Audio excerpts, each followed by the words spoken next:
Guys, buying, selling at auction makes a lot of money. It can be a very fast way to sell, a very fast way to buy. It's my favourite way to buy at auction. And I'm with Charlie Dole from Straker's Auctions, and we're giving you all of the inside information of working in an auction house. Charlie's got a decade and a half of experience. He's a fantastic auctioneer. You should go along to their events just for fun, as well as you should definitely be buying.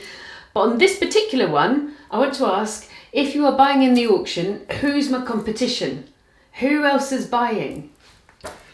It's an interesting question, that, because I mean the buyers come from all walks of life. Yes. I do quite often split them down into categories, rightly or wrongly. What we tend to find, we've got what we call sort of the dealer, investor, which developer, would be me. which would be you, who buy on a regular basis. Yeah. They're coming as part of a larger portfolio. Yes. They're a bit more pragmatic, a bit more, this is what it is. If I don't get it, I'll move on to the next one. And for that, you've got to see the video, How Do I Get a Deal at Auction? Because you gave some great advice for that one. Yeah. So that's one sort of buyer who, and generally it's all about the profit on that one. So that type of buyer, if I'm going to be totally honest, doesn't tend to buy the majority of stock in the auction room because they're wanting to make their 20% profit, 25% profit, whatever it is. Yes. How many of those in a year as a percentage of your overall stock? Because that then tells our guys how many are deals. Like really cracking deals. I would say they probably buy less than a fifth. 20% of every auction catalogue is available to you lot. That's good. That way. Yeah, that's good. But they're the more experienced buyers. They'll also buy the property that has issues that the general public can't deal with. That's their sort of stock. Great. Then we go down to what I call, again quite rudely in some cases, a weekend doer-upper. It's real. It is real. So it's people that are generally working in the week. Yeah. They've either got some money or they're looking at they want to make some more money. So they'll buy sort of renovation doer-uppers and they'll do it in their spare time. Will they do it themselves? A lot of them do a lot of it themselves, but generally you find they're having to get tradesmen in to get various bits done.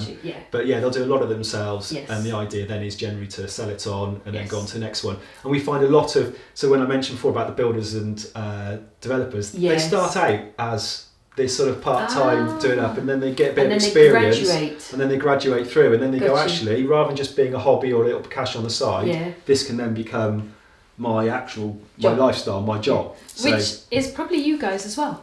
Yeah, I imagine it would be, yes. Yes. And then the third type. So we're weekend warriors. Yeah. Well, you were at one point. I was. I did,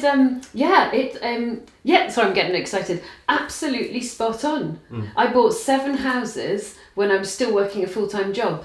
And then I jumped out my day job. And then I did 43 houses the following year because I worked full-time. Yeah. So, and it was like 3 houses the first year, 4 houses the next 6 months, then jumped out the day job because I did it for 18 months before I jumped out the day job. So I was that weekend warrior and then did 43 deals because it was full-time, because I'd learnt the skills, the techniques, the experience. Yeah. So property auctions are for people buying their first properties as well as the experienced people. Yeah, and I suppose the third type we come across is, I suppose you could say it's the end user. It's the person that's buying it because they're going to live in it. Yes. They're the ones, and that happens a lot. Certainly with the village properties, the nice properties, or the nice building plots, for instance, with the self-builders, the ones where they're going to live in. Yeah. Now, if you're buying to get deals and investments on those properties, they're the ones you're going to struggle with, because more often than not, if it's someone's dream house to live in, profit just goes out the window. Gotcha. It's all about desire. It's all about the romance of it, and they'll always push themselves a little bit further than what they should. And